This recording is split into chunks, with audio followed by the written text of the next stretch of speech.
Well, hello everyone. We're waiting for some people to get on. I've been playing with all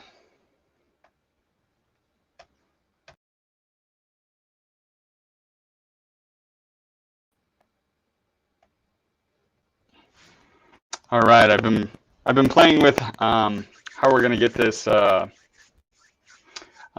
workshops on so you guys can see the PowerPoint. So I have a small little PowerPoint that I wanted to go through with you guys. So if you guys just kind of bear with me, but if you want to in the comments, please just tell me where you're from, who this is, and we will get started here in a little bit.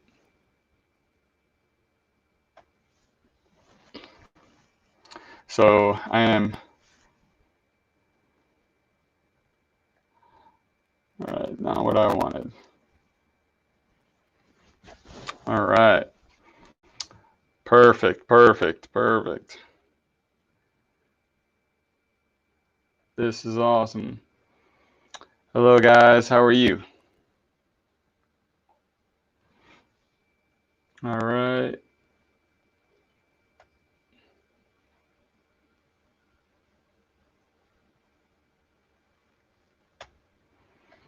All right. Well, let's see what we can get started here. And I am going to try and get this started. Let's see if I bring this over here. I can see. All right, perfect.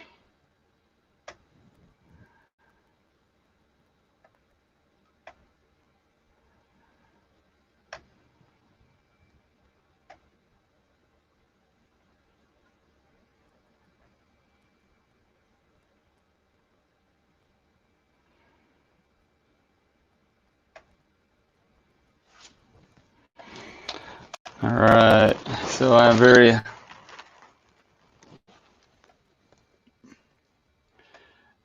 new to this. All right, let's get this.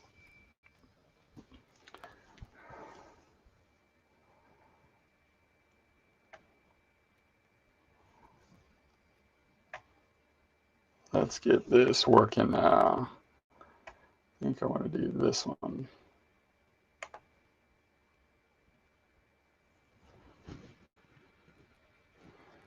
All right, so I can see I've already been on for 3 minutes and I'm still working on getting the PowerPoint ready. So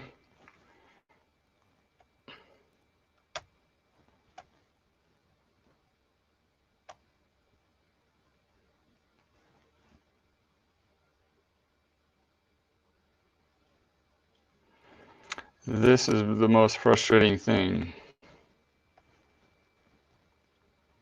So we're going to be learning about Heart Strong, really taking care of our heart, and we're going to go through. Oh my goodness, how do I do this?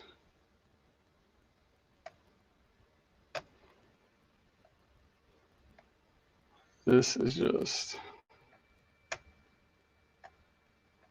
All right. So is anyone? Hey, what's up, Brianna? I told you I was going to do some like this tonight. But if you guys could say,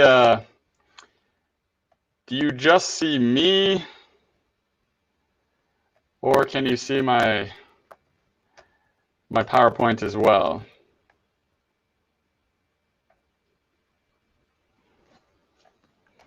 Who's gone there?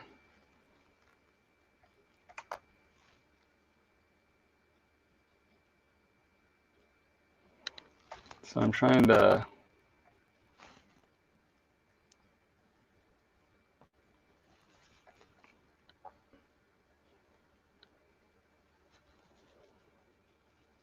Okay. Just trying to make sure I have my notes here because I don't want to take forever.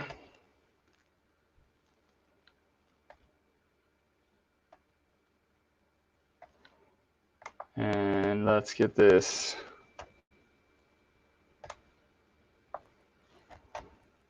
Okay.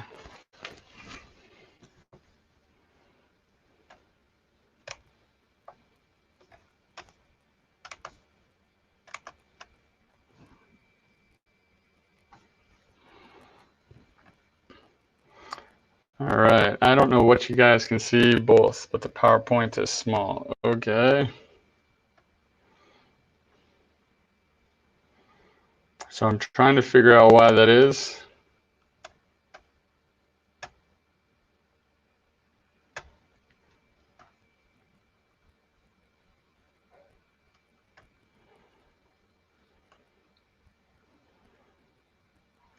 Okay, what if I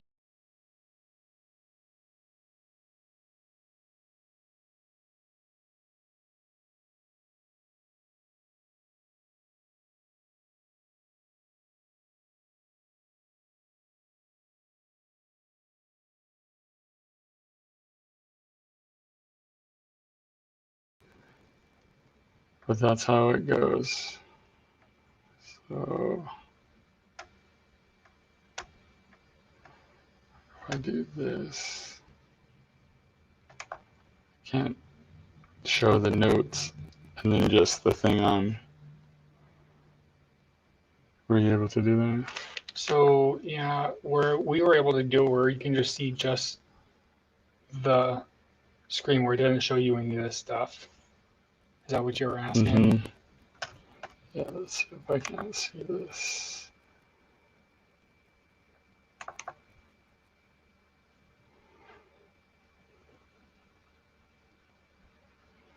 Because it's like right here on this screen. But I can't get out of this now.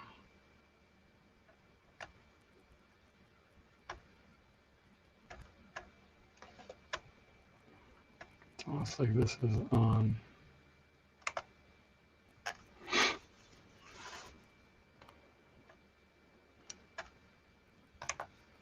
All right.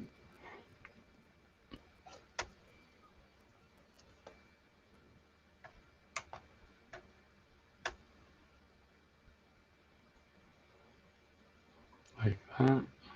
No. You might be able to slide this over this way.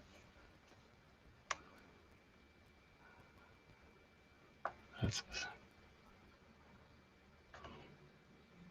But now I can't see what they're seeing. If I could get the presenter view over here, that'd be awesome.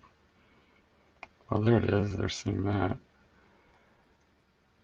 I just need my camera to be smaller. I don't need all this to be there. Yeah, I'm not sure about that. Because we just did ours just straight from the laptop. I wonder if I do that, if it will.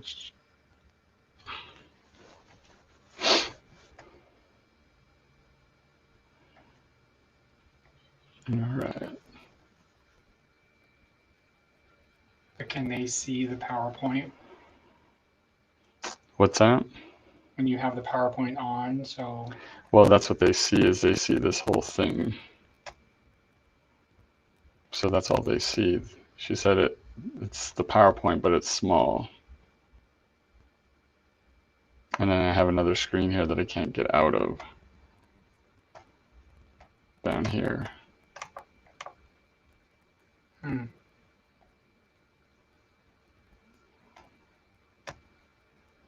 I wonder if it's because I have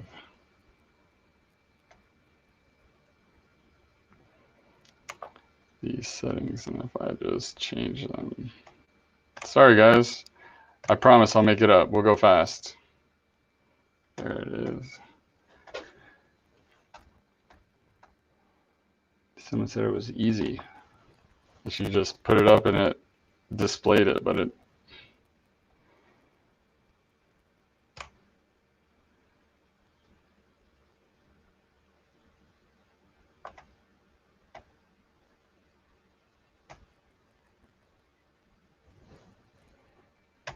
Okay, there we go.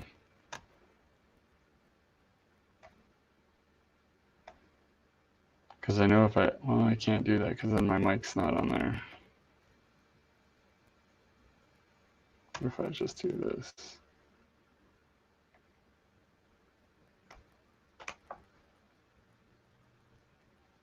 Try that. There we go. So now they can just see that.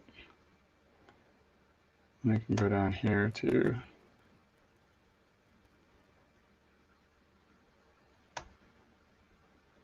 And try to do full screen and see if that works now.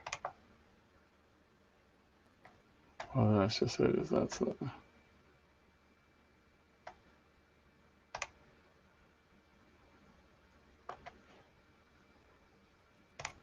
here we go.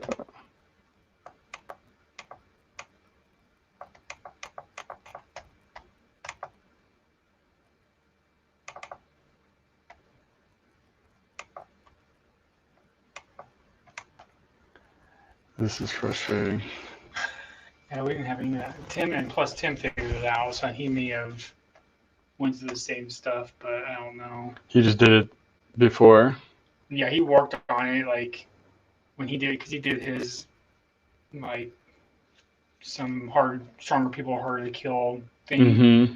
and he did it like a day before and kind of tried figuring it out and stuff like that. And he said it did take him, a little bit to kind of figure it out. I just don't know why I have to see this. And Yeah, I can't like I get said, out of he did it. just. We all done it just from straight to the laptop. We never had it project on another screen, which it shouldn't be different, but I just don't know why it's okay.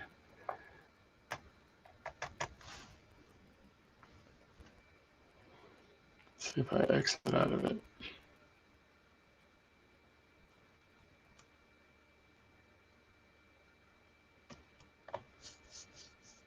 Cool. Well, figured it out.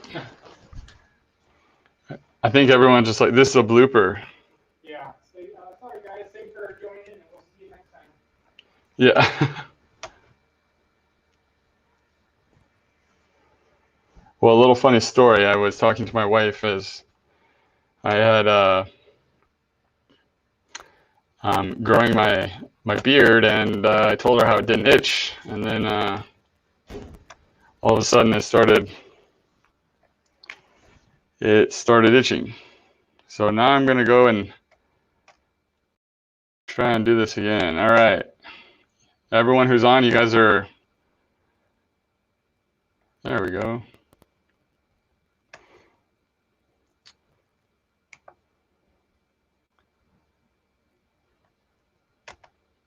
All right, here we go.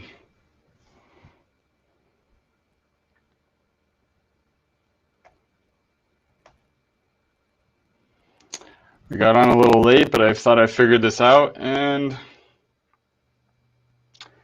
I did not. So let me get it squared away here so that I can.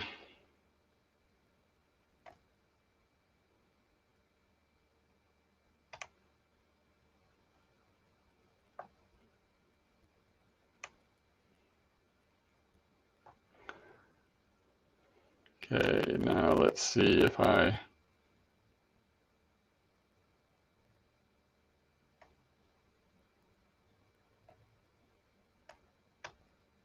Multiple ones, okay.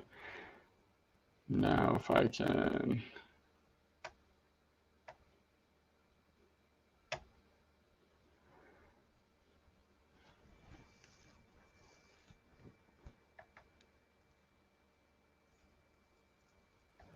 Now I don't know. Share screen. Okay.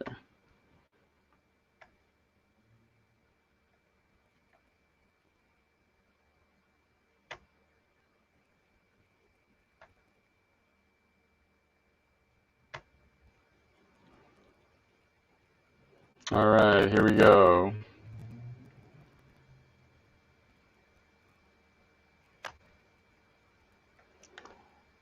Now I assume.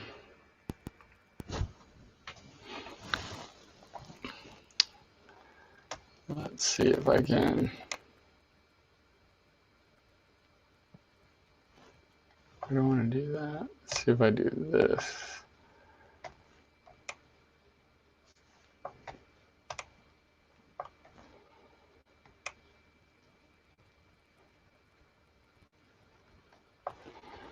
All right.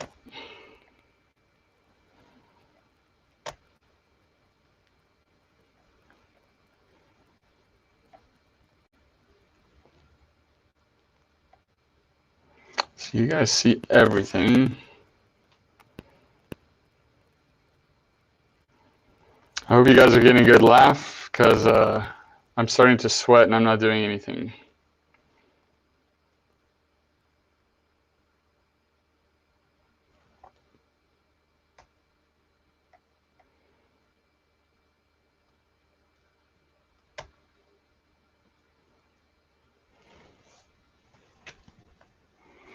All right.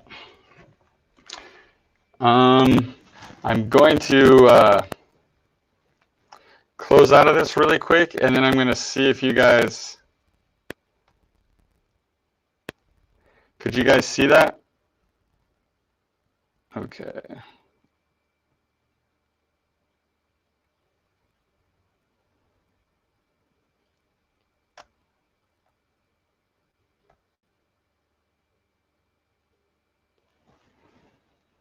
All right, can everyone see this?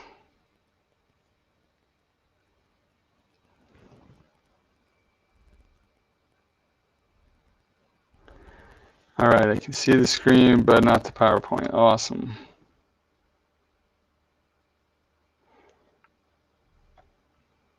I have to keep that on. I would like to be able to see myself here with the PowerPoint.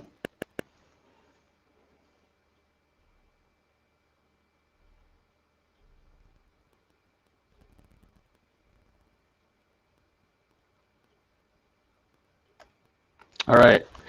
Well, I hope you guys can see this, and we're gonna get going so we can go through this. The heart is really, a lot comes from the heart, but most importantly, a lot with what we're dealing with now, a lot of comorbidity things are starting to affect us in a lot of ways. And we're finding out that when we have these comorbidities or these other factors in our life, that it actually affects other parts of our life, like our immune system and what we've been going through here through COVID-19. And so, I really wanted to take some time to say, if people with heart disease and cardiovascular disease, cancer, diabetes, with these other diseases, if they're being affected differently, what is it that's making the difference? And so we're going to get going through.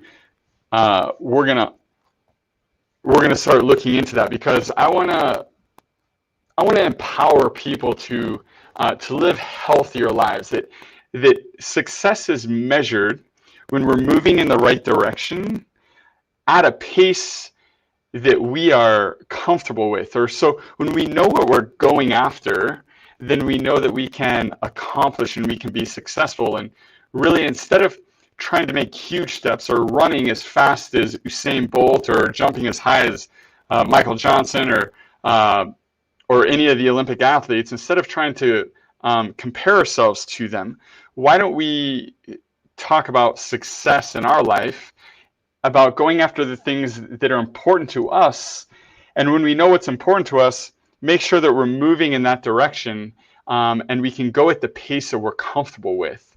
Now, some people need to go a little faster, but something that's not that they can actually do would be the best thing for all of us. And so I just want to empower people to actually be healthy. I mean, our heart is amazing.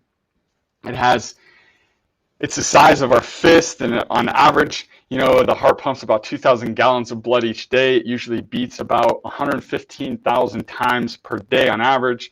Its basic function is to pump blood throughout the body to deliver oxygen and nutrients, to remove carbon dioxide and waste out of the cells and bring nutrients and oxygen into the cells. And now, unfortunately, heart disease is the leading cause of death. And if you just look at that, it's the leading cause of death. And the CDC estimates that heart disease is responsible for 1 out of every 4 deaths. But if you've seen, people are more susceptible to have other problems when they have heart disease as well. And that's just an extremely alarming number. But I think people need to understand that we've been told that heart disease is this thing with cholesterol, that it's because our bodies are just taking on more cholesterol than perhaps what they are taught. So I want to talk about the truths. What the media and medical doctors fail to mention is that the body makes cholesterol for a reason. In fact, all animals make cholesterol, and the truth is that cholesterol serves many purposes, including protecting our cells. It forms vitamins like vitamin D. Vitamin D is a prohormone that's made from cholesterol, so you need it. It's important for digestion when we make bile salts to digest fats. And it helps make hormones like testosterone, estrogen, and progesterone. Those are important, right? And so I want people to understand with cholesterol, it's important. Really how cholesterol affects our cardiovascular system is when it's oxidized, and we're going to talk about oxidation. So we change the structure of cholesterol, which makes it stickier and can cause clogging of the arteries. More people have heart attacks with normal cholesterol than elevated cholesterol, and there is a higher death rate with lower cholesterol because it's so vital to every aspect of our life. In fact, every single cell that makes you up has a lipid bilayer and needs cholesterol in order to heal and repair a cell. And when we think about our brain is made of cholesterol. It's like 60 to 80% cholesterol. Now, what is cholesterol? People say there's good cholesterol and bad cholesterol. Cholesterol is made in the liver, and it travels around the body in 2 major ways. There's the LDL, or low density lipoprotein particles, and HDL, or high density lipoproteins. And think of these as like buses. They take off from the liver and transport passengers around the body. And so who are the passengers? Things like CoQ10, which is a vitamin for your heart. Other vitamins like vitamin D, vitamin C, the fat-soluble vitamins, vitamin A, vitamin E, vitamin K. It transports triglycerides. Triglycerides are used for energy. That's like fat and sugars together, and other fats to build cell membranes. So these things are taking those building blocks to the rest of the body where they're needed. Unfortunately, LDL is often called the bad cholesterol, as if the body, in its wisdom, would actually deliberately harm us or create something that would actually be harmful for us. And so really, if you think of HDL as like a fast car, it transports fast, and LDL is a lot bigger molecule, so it travels slower, and it has a tendency to get clogged easier because it's a bigger molecule and it can handle and deliver more things. And so that's why they say that. But in addition to transporting nutrients around the body, these particles are anti-inflammatory. So your LDL is anti-inflammatory. It's an antioxidant. It transports them and is a significant part of the immune system. So when we talk about white blood cells, we need these LDL cholesterols molecules in order to have a healthy immune system. And I think that's why cardiovascular disease with COVID is bad, is because people are taking cholesterol medications and it's literally crippling their immune system because they can't transport these things to actually have a healthy immune response. And so the complexity of our body is way beyond our comprehension. Cholesterol, it's a soft, waxy substance. 80% of it's made in the liver and it travels all around. Cholesterol is needed to manufacture hormones we talked about, especially estrogen. Ladies, if you have hormone issues or you're struggling with hormones, cholesterol could be it, because your body doesn't know how to make, or isn't getting enough cholesterol or enough fat to make the proper amount of hormones that you need.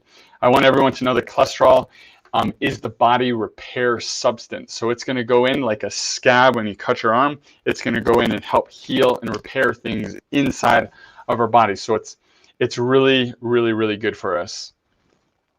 And we don't want to be trying to force these levels down. And I want you to understand that the level of your cholesterol is exactly where the body wants it. So if we just look at the causes of high cholesterol, obviously we know poor diet. We're going to talk about that here in a little bit.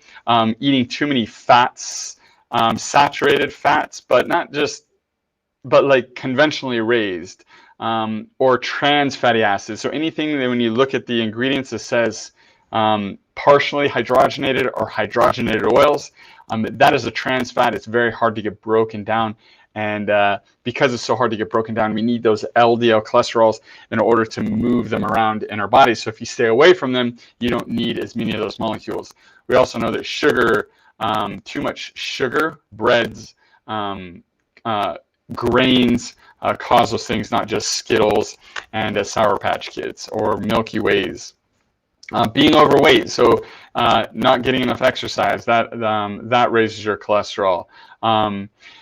Your heredity or your genetics, to a standpoint, I don't want to say genetics, I want to say your heredity, because it's what your parents have taught you, and the lifestyle habits that you have taken on from them is the reason why it seems like it's in families. If you do something different than what your parents do, your body will react different because it has a different environment to react in.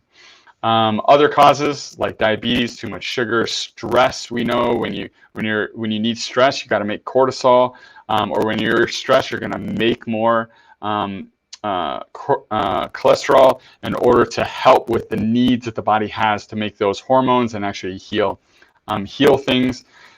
Liver disease, since cholesterol is made in the liver.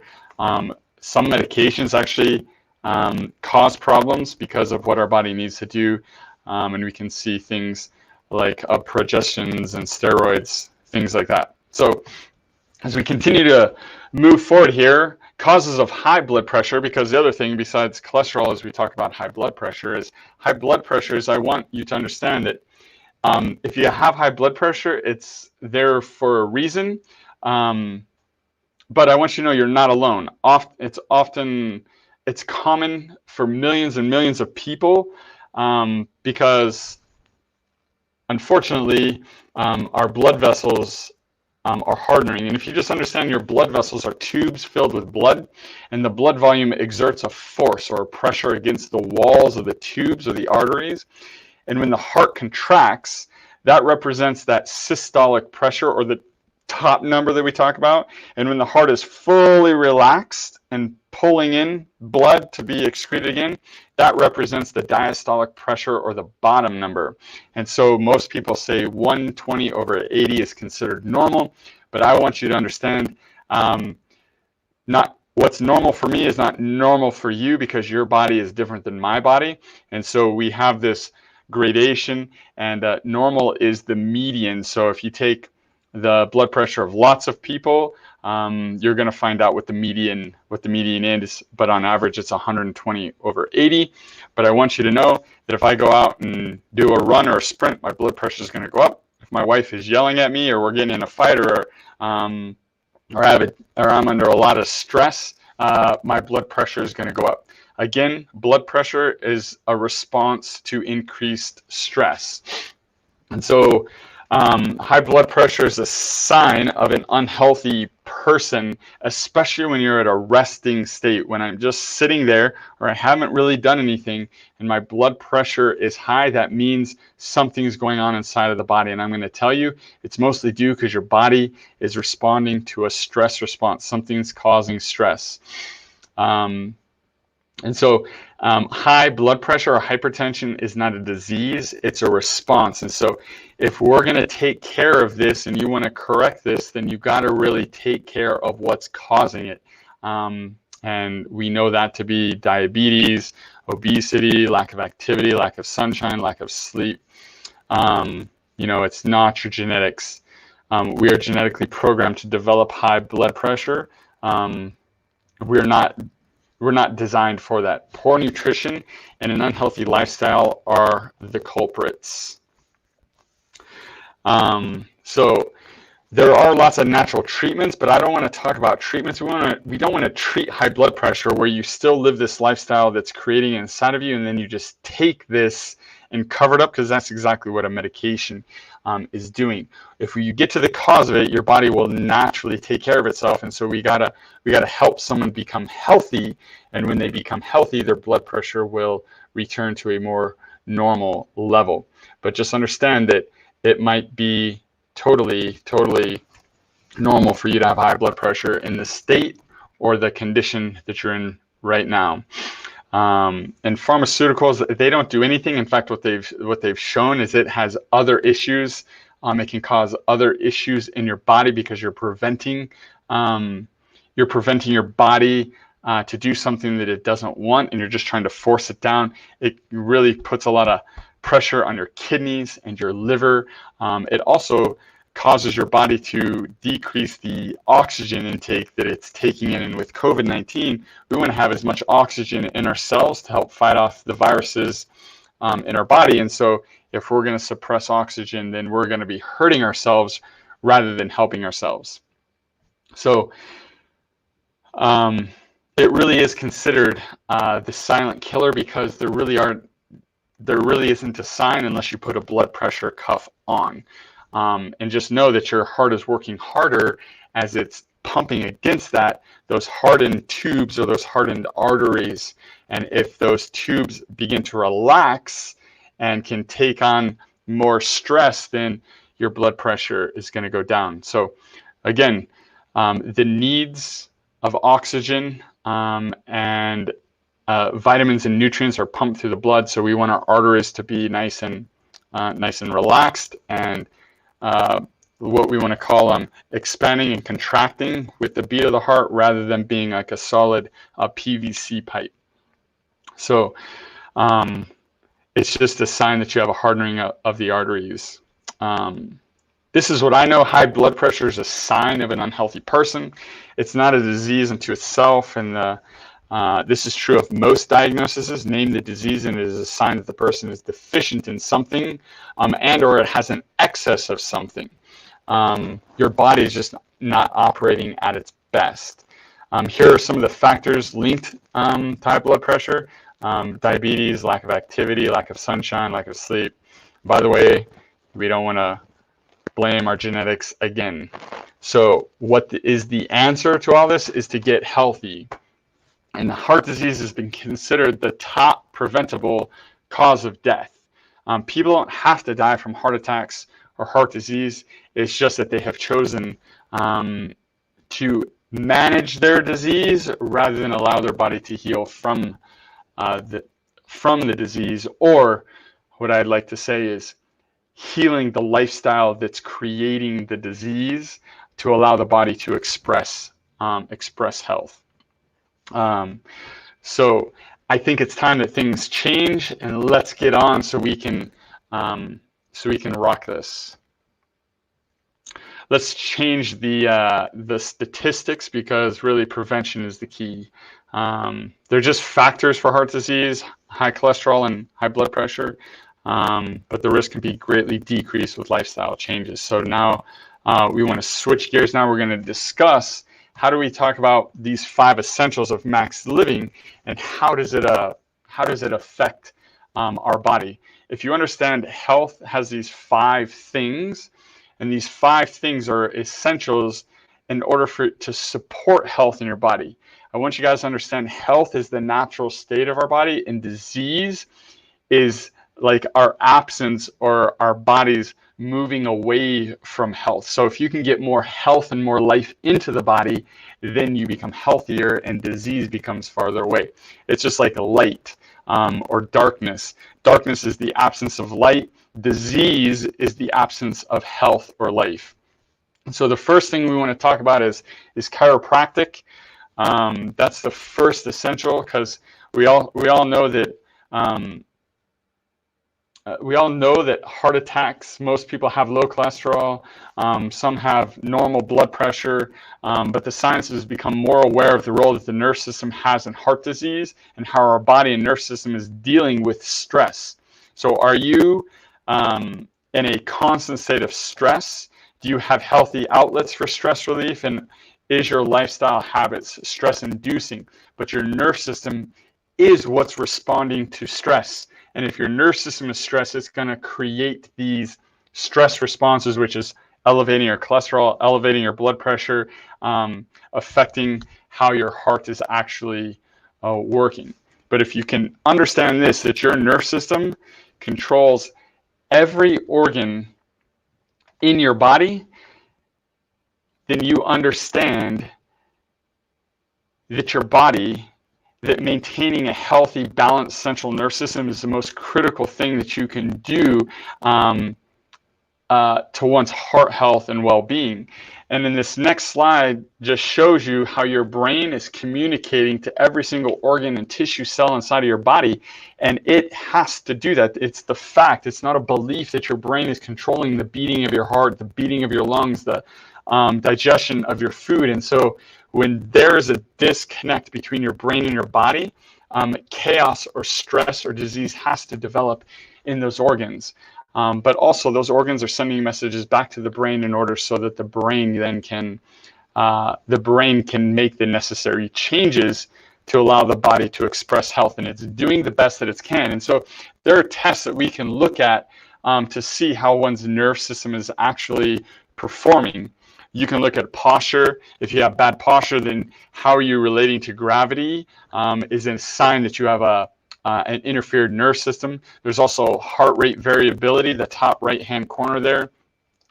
Is it predictable? Does your body have the ability to vary its heart rate, or is it very sporadic?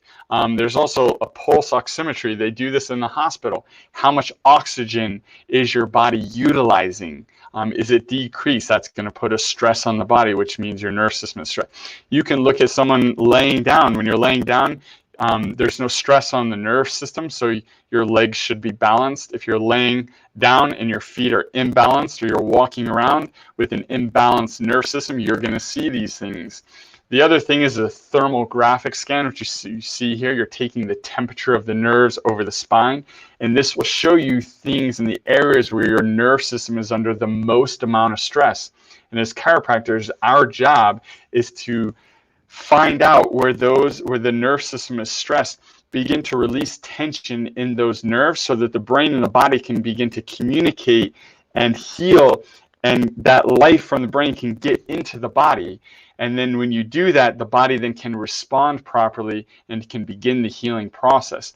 If I damage the nerve or if I interfere with the nerve going to the stomach, I can put all the good nutrients and diet advice inside of that person, but that nerve, that vertebra pinching that nerve or interfering with that nerve transmission, there's no amount of broccoli or organic food that's going to make those gentle shifts in those spines and put a force in there to help with normalizing the tension in the nerve system. So those are the tests that we utilize because they don't have to do with how you're feeling. It's not that you have back pain or neck pain or headaches, which are very common signs and symptoms that people have it because the muscles or the ligaments are being affected. But that's not the reason why a chiropractor gives an adjustment. It's to release pressure from the nerve system to allow the body to heal and function, so that now when we talk about nutrition, a healthy nerve system then can utilize and assimilate healthy nutrition in order to be the building blocks to repairing and healing cells. And it becomes very easy. There are foods that create health, and there are foods to avoid. This weekend we had pizza. That's not a health food, So what do? We supplement with supplements, but we don't eat unhealthy foods every day of our life. We eat on the left side of the screen so that you can see that those are the things that nature has put the nutrients, the vitamins, the minerals to heal and repair and to allow our body to not be a stress. So the foods on the left are not going to stress the body. The foods on the right side are what stress the body, and we want to make sure we're spending more time eating the healthy foods rather than avoiding those processed foods because they're high in trans fats, they're high in sugars, they're devoid of nutrients because you have to take nutrients out of the food in order to keep them around, and then they have to fill them with a bunch of preservatives and stuff to actually and flavor enhancers to actually make them taste good, whereas nature gave us all the taste and gave us spices. Eating healthy is the spice of life when you learn how to spice it. One of the things that we've noticed is omega-3s and fatty acids. These are considered the anti-inflammatory, the anti-cardiovascular disease fatty acids. They're your fishes. They're found in fish. They're found in grass-fed meats and wild and free-range chickens, salmon, walnuts, chia seeds, avocados, eggs, chia seeds, flax seeds, olive oil, flaxseed oil. These all have omega-3 fatty acids, and the higher or the closer your omega-3, and then there's omega-6s. Omega-6s are mostly inflammatory. When we have the processed foods, and our omega-3s are anti-inflammatory. So we want a good balance. If you've never been tested, you're taking a supplement, you really need to calculate what you need in order to see the benefits. We have resources for people on this, and these resources talk about high blood pressure, high cholesterol, and just cardiovascular performance. And so if you want to get these, and it goes through each of these so that you can dive into them and see what's going on, perhaps some things to recommend for you, then I would say just comment on this, and then we'll reach out to you. And then when we reach out to you, we will send you these perspectives so that you can have something. They're free for you, but I just want people to be armed with the right information, because I want people to understand what things should I be eating if I have cardiovascular problems, and if I have high blood pressure, if I have high cholesterol, and these are things that I want to do. What are some things that I can supplement my body to help my body heal when I'm getting an adjustment? So again, write a comment, say, hey, I want those perspectives. If there's a certain one that you want, let us know, and we'll get it over to you when we're done. But I can't talk about cardiovascular issues without talking about exercise. Our heart is a muscle. The only way to strengthen a muscle is to actually work it. And so exercise is the way, cardiovascular exercise is how we work it. But exercise now doesn't need to be long, slow jogs on the treadmill, long walks. Really, you can get your exercise in as little as 12 to 20 minutes a day with HIIT workouts or burst training, which is very high intensity workouts, which stresses or puts some stress on the heart, but for very short periods of time. And then you repeat that high intensity for short periods of time, and you actually get the same benefits in your cardiovascular system, but you don't get the negative effects of cortisol or that long-term stress on our body. So short times of stress, just like being chased by a bear or a lion, you can get up into the tree, you can get out of the way, or get into a cave, get into your house, so that you be in the healing process, not running across the whole continent trying to get rid of them, because the bear or the lion is going to quit before that anyways, because they're more genetically adapt to know when to quit. So you only have to run fast enough to get away, but you don't need to keep running. But with exercise, I want people to know, find something that you enjoy doing. Don't think that you have to go and use these ropes or those weights. If you don't like doing that, find something that you like doing. Most people don't like doing it because they think that they're goofy or awkward.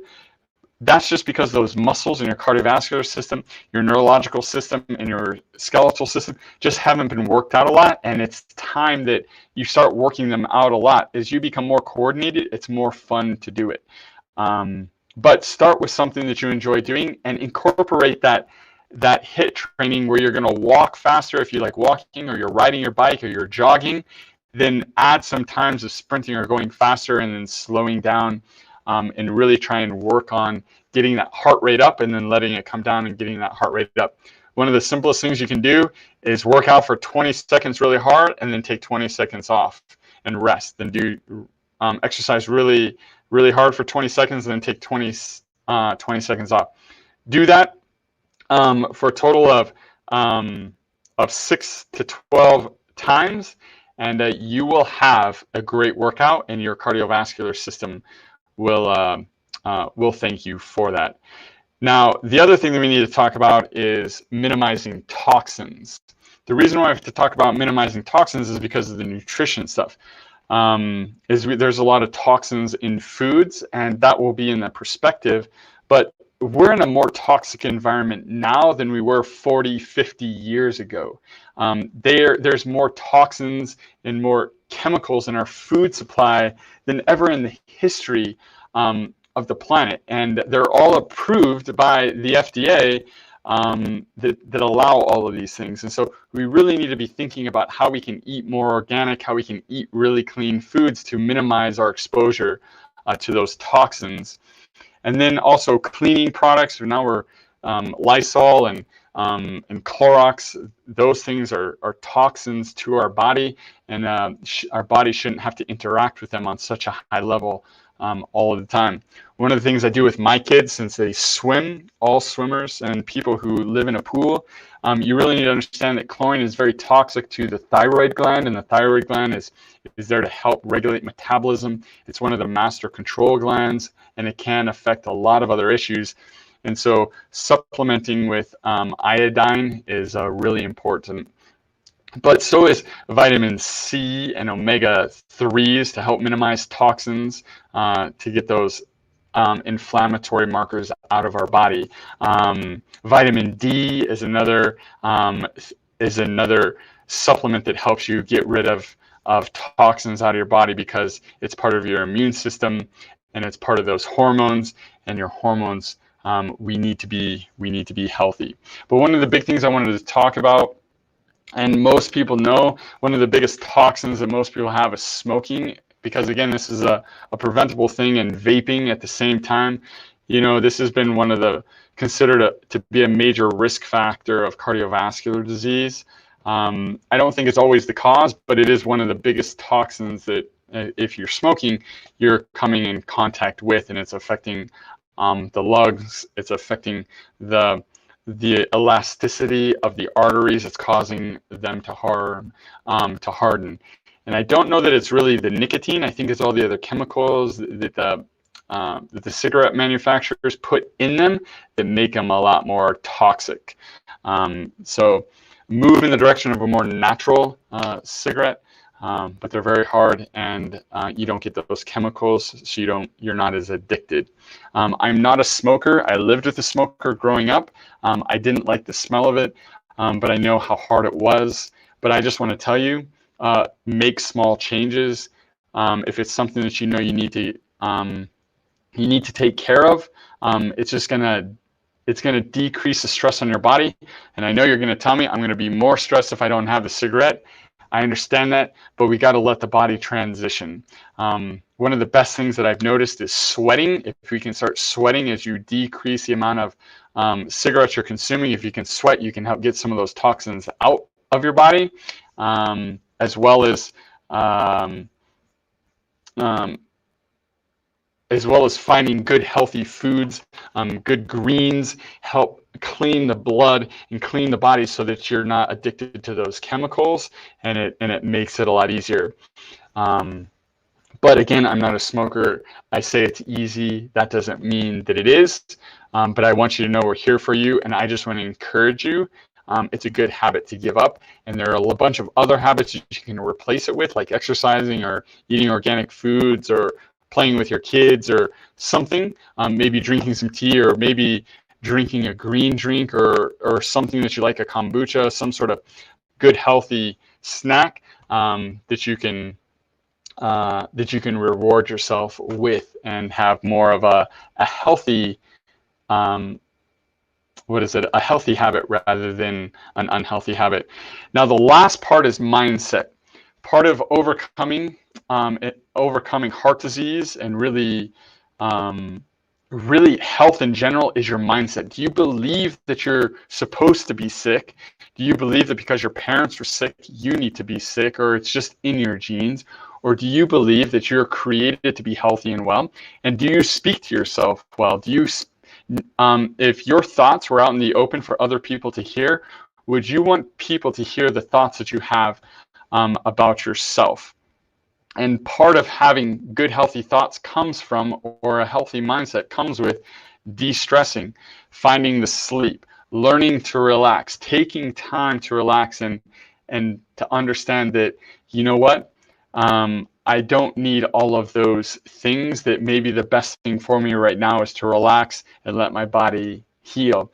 Getting 6 to 8 hours of sleep, studies show that your body is healing the most when it goes through 5 cycles of sleep, and the last cycle of sleep I just read is actually where your body is repairing and healing the cognition, the very things that you lose if you have Alzheimer's and dementia. So get proper sleep so that your body can heal and repair and get ready for the next day. If you shortchange yourself, it's not going to help you out. You can do it for a short amount of time, but you got to get control of your schedule, and you got to turn those phones off. You got to get rid of that toxic blue light from your phones, computers, TV screens. And I'd say with the advent of dimmable lights, start turning the lights down as it starts to get darker later in the day, and it's just going to kind of help the body start to understand that it's time to go to sleep. And don't look at your phone, don't look at computer screens in your bed. Keep sleeping and keep it relaxed in a good, healthy place in the bedroom to go to sleep, so that your body can heal and relax. Because healing from heart disease takes the 5 essentials, and sleep is absolutely vital to healing and repair, and so is your nerve system. So I want you guys to share this with other people. I've enjoyed this. Sorry that it took me so long to really get through this, and actually not get through it, but to actually learn how to share my screen. I promise when we do this next time, I'm going to figure this out because I know I can. But get connected with us on Facebook and Twitter at New Hope Family Wellness, and share this with other people that you know. And if you need, and if you want those, perspectives, please let me know so that we can get those out to you. Well, I don't see any other questions on the screen that I need to answer. So thank you, Brianna, for actually communicating with me on what you can see. And I look forward to having another great time on our next workshop that we're going to do. But please, if you have any questions, please type them. We'll get back to them. You can always email me at Dr. Noffy, DRNOFFY, at gmail.com, and I will get your messages, and I will respond to them as soon as possible. Blessings to you guys. I hope you had a great time. And if you have any questions, specific questions, make sure you comment, and I will answer them as soon as possible. Have a good night. Go enjoy your family. You guys are all amazing.